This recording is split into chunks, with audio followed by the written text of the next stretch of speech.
BCA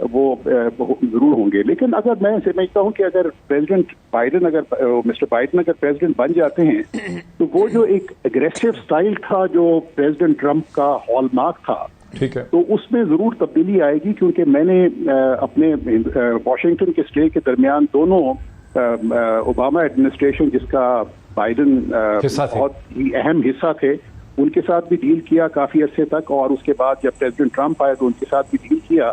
تو میں یہ سمجھتا ہوں کہ سٹائل میں بہت زیادہ فرق آئے گا.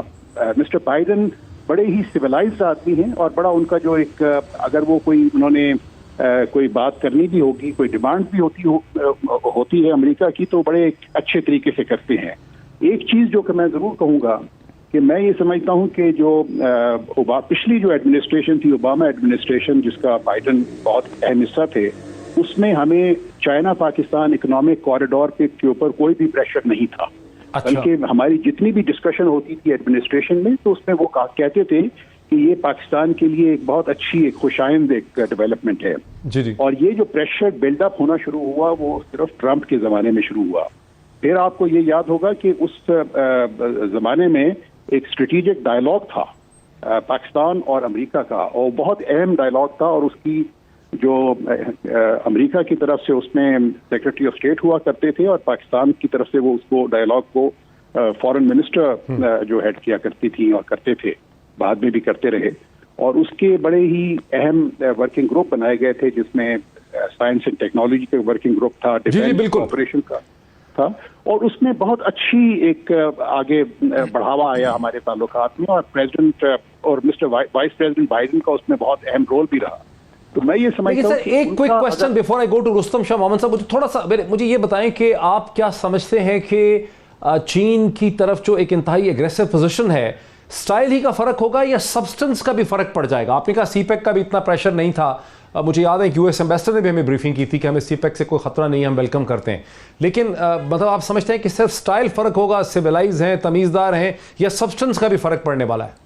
معاملات پچھلے 4 سال میں اتنے آگے بڑھ گئے ہیں, اور جس طرح سے ایک ہائپ کریٹ کی ہے اس کو بھی کم کرنے میں کافی ٹائم لگے گا. تو میرا خیال میں اس میں سبسٹنس میں کوئی خاص کمی نہیں آئے گی, لیکن سٹائل میں ضرور فرق آئے گا. اور اس کو ایک ڈائلاگ, مثلاً اگر آپ آرٹیکل پڑھیں جو بائیڈن نے فارن افیئرز میگزین میں لکھا, اس کے اندر انہوں نے 2-3 چیزیں جو کہ ہمارے لیے بڑی اہم ہیں وہ لکھی. ایک تو انہوں نے افغانستان سے ایک ریسپانسبل ودرال کی بات کی, دیٹس نمبر 1. نمبر 2, انہوں نے بات کی کہ چائنا کے ساتھ ہمارا ڈائلاگ جو ہے بڑا امپورٹنٹ ہے, اور وہ میں سمجھتا ہوں کہ وہ انگیجمنٹ جو سی ہے پالیسی ان کی ہوگی.